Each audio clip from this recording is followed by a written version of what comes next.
ಕರ್ನಾಟಕ ಒಳ ಮೀಸಲಾತಿ ಹೋರಾಟ ಸಮಿತಿ ಇದೇ ತಿಂಗಳು 12ರಂದು ಫ್ರೀಡಂ ಪಾರ್ಕ್ ನಲ್ಲಿ, ಬೆಂಗಳೂರಿನ ಫ್ರೀಡಂ ಪಾರ್ಕ್ ನಲ್ಲಿ ಬೃಹತ್ ಪ್ರತಿಭಟನಾ ಕಾರ್ಯಕ್ರಮವನ್ನ ಇಟ್ಕೊಂಡಿದೆ.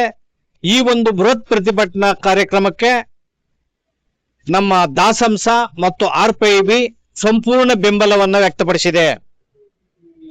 ಈ ಒಂದು 12ನೇ ತಾರೀಕು ಫ್ರೀಡಂ ಪಾರ್ಕ್ ನಡೆಯುವಂತ ಕಾರ್ಯಕ್ರಮಕ್ಕೆ RPIB ಮತ್ತು ದಾಸಂಸದ ರಾಜ್ಯದ ನಮ್ಮ ಎಲ್ಲಾ ಸಂಘಟನೆಯ ಕಾರ್ಯಕರ್ತರು, ಪದಾಧಿಕಾರಿಗಳು ಪಾಲ್ಗೊಳ್ಳಬೇಕು ಅಂತ ಹೇಳಿ ಈ ಮೂಲಕ ನಾನು ವಿನೀತವಾಗಿ ಮನವಿಯನ್ನ ಮಾಡ್ಕೊಂತ ಇದ್ದೀನಿ. ಏನ್ ರಾಜ್ಯ ಸರ್ಕಾರ ಒಳ ಮೀಸಲಾತಿ ಇಲ್ದೇನೆ 56,432 ಉದ್ಯೋಗಗಳನ್ನ ತುಂಬಕ್ಕೆ ತರಾತುರಿಯಲ್ಲಿ ಪ್ರಯತ್ನವನ್ನ ಮಾಡಿ ಸುತ್ತೋಲೆಯನ್ನ ಹೊರಡಿಸಿದೆ. ಈ ಸುತ್ತೋಲೆ ಕಾನೂನು ಬಾಹಿರ, ಸಂವಿಧಾನ ವಿರೋಧಿ ಮತ್ತು ಮಾದಿಗ ಸಂಬಂಧಿತ ಜಾತಿಗಳಿಗೆ ಒಂದು ಮರಣ ಶಾಸನವಾಗಿದೆ. ಆದ್ದರಿಂದ 27/2/2026ರಂದು ರಾಜ್ಯ ಸರ್ಕಾರ ಹೊರಡಿಸುವಂತ ಸುತ್ತೋಲೆಯನ್ನು ವಾಪಸ್ ಪಡಿಬೇಕು. ಒಳ ಮೀಸಲಾತಿ ಅಳವಡಿಸೋದಕ್ಕೆ ವಿರೋಧವನ್ನ ಮಾಡಿರುವಂತಹ ಕೆಲವರು ಒಳ ಮೀಸಲಾತಿ ವಿರೋಧಿಗಳು ಕಳೆದ 35 ವರ್ಷಗಳಿಂದ ಒಳ ಮೀಸಲಾತಿ ಕೊಡಬೇಕು ಅಂತ ಹೇಳಿ ಮಾದಿಗ ಸಂಬಂಧಿತ ಹೋರಾಟಗಾರರು ನಿರಂತರ ಹೋರಾಟಗಳನ್ನ ಮಾಡ್ಕೊಂಡು ಬಂದಿದ್ದಾರೆ. 8 ಜನ ಹುಬ್ಳಿ ಸಮಾವೇಶದಲ್ಲಿ ತೀರೋಗಿದ್ದಾರೆ. 7 ಜನರ ನ್ಯಾಯಾಧೀಶರ ಸಂವಿಧಾನ ಪೀಠದ ಸುಪ್ರೀಂ ಕೋರ್ಟ್ ನ್ಯಾಯಾಧೀಶರು ಒಳ ಮೀಸಲಾತಿ ಮಾಡೋದಕ್ಕೆ ತೀರ್ಪನ್ನ ಕೊಟ್ಟಿದ್ದಾರೆ. ವಿಧಾನಸಭೆ, ವಿಧಾನ ಪರಿಷತ್ತು ಅಂಗೀಕಾರ ಮಾಡಿದೆ.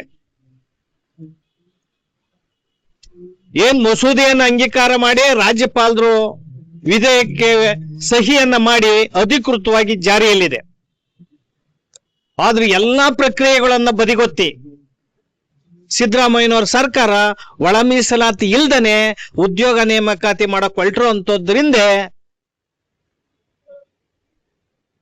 ದಲಿತ ವಿರೋಧಿ ಪಿತೂರಿ ಇದೆ. ಮಾದಿಗ ಸಂಬಂಧಿತ ಜಾತಿಗಳಿಗೆ ವಿಷವನ್ನ ಉಣಿಸುವಂತ ಕೆಲಸವನ್ನ ಮಾಡ್ತಾ ಇದ್ದಾರೆ.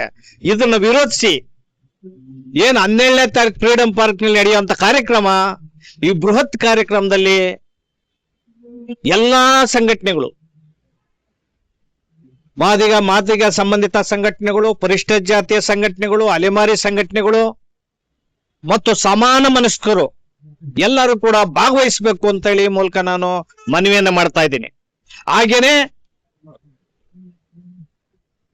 ಏನು ಸರ್ಕಾರ ಮಾಡಿರುವಂತ ಪಿತೂರಿ ಇದೆಯಲ್ಲ, 27/2/2027ರಂತೂ ಒಳ ಮೀಸಲಾತಿ ವಿರೋಧವಾಗಿ 56,432 ಉದ್ಯೋಗ ತುಂಬಬೇಕು ಅಂತ ಏನು ಸುತ್ತೋಲೆ ಹೊರಡಿಸಿದೆ.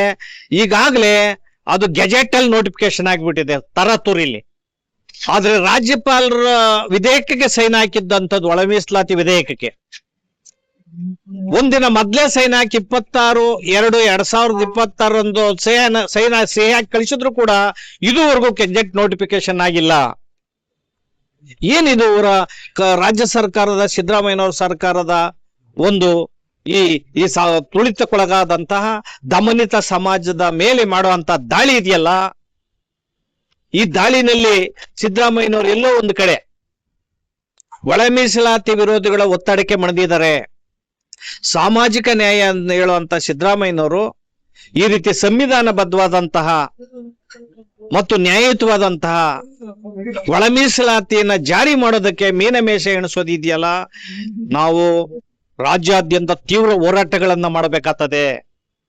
ವಿಧಾನಸೌಧ ಮುತ್ತಿಗೆ ಮಾಡುವಂಥದ್ದು, ಗ್ಯಾರವ್ ಮಾಡುವಂಥದ್ದು, ಧರಣಿ ಮಾಡುವಂಥದ್ದು, ಹೋರಾಟಗಾರರು ಎಚ್ಚೆತ್ತುಕೊಂಡು ಹೋರಾಟವನ್ನ ಮಾಡಬೇಕು.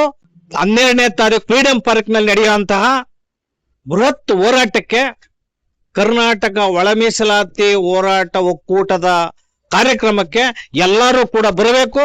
ನಾವು ಬರ್ತೇವೆ. ಒಳ ದಲಿತ ಸಂಘರ್ಷ ಸಮಿತಿ, RPIB ನಾವು ಕೂಡ ಭಾಗವಹಿಸ್ತೇವೆ. ನಮ್ಮ ಎಲ್ಲ ಕಾರ್ಯಕರ್ತರು ಬಂದು ಭಾಗವಹಿಸಿ ಈ ಕಾರ್ಯಕ್ರಮ ಯಶಸ್ವಿ ಮಾಡಬೇಕು. ಅವತ್ತು ನಡೆಯುವಂತ ಸಚಿವ ಸಂಪುಟದಲ್ಲಿ ಅಂತಿಮ ತೀರ್ಮಾನವನ್ನ ಮಾಡೋದ್ರ ಮೂಲಕ ಉದ್ಯೋಗ ನೇಮಕಾತಿಗಳಲ್ಲಿ ಒಳ ಮೀಸಲಾತಿ ಅಳವಡಿಸಬೇಕು.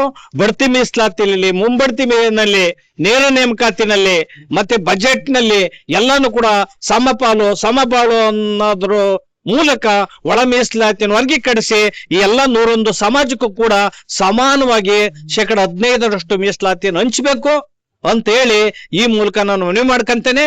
ಕೊನೆಯದಾಗಿ ಏನು ಪ್ರತ್ಯೇಕವಾಗಿ 59 ಅಲೆಮಾರಿ ಸಮಾಜಕ್ಕೆ ಏನು ನಾಗಮೋಹನ್ ದಾಸರವರು 1% ಮೀಸಲಾತಿಯನ್ನು ಪ್ರತ್ಯೇಕ ಮೀಸಲಾತಿಯನ್ನು ಕೊಟ್ಟಿದ್ರು. ಅವ್ರಿಗೆ ಪ್ರತ್ಯೇಕ ಮೀಸಲಾತಿನ 1% ಕೊಡಬೇಕು. ಕೊಡದ ಹೋದ್ರೆ ಪಾಪ ಅವರಲ್ಲಿ ಅನೇಕ 100ಕ್ಕೆ 100ರಷ್ಟು ಕುಟುಂಬಗಳು ಬೀದಿ ಬದಿನಲ್ಲಿ ಕಾಡುಗಳಲ್ಲಿ ವಾಸ ಮಾಡ್ತಾ ಇದ್ದಾರೆ. ಟಾರ್ಪಲ್ಲಿ ಕೂಡ ಅವರಲ್ಲಿ ಗತಿಮತಿಗಳಿಲ್ಲ. ಅಂತ ಸಮಾಜವನ್ನ ಬೇದಿಗೆ ಹಾಕಿರುವಂತದ್ದು ಸಿದ್ದರಾಮಯ್ಯ ಸರ್ಕಾರಕ್ಕೆ ಸರಿಯಾದಂತ ಒಳ್ಳೇದಲ್ಲ, ಒಳ್ಳೆ ಕ್ರಮವಲ್ಲ. ಆದ್ದರಿಂದ ಅವ್ರಿಗೂ 1% ಮೀಸಲಾತಿನ ಕೊಡ್ಲಿ, ಕೂಡ್ಲೇನೆ ಒಳ ಮೀಸಲಾತಿನ ವರ್ಗೀಕರಿಸಬೇಕು ಅಂದ್ರೆ ಹೋರಾಟ ಆಗ್ತದೆ ಅನ್ನೋ ಎಚ್ಚರಿಕೆಯನ್ನ ಈ ಸಂದರ್ಭದಲ್ಲಿ ಕೊಡ್ತಾ ಇದ್ದೀನಿ.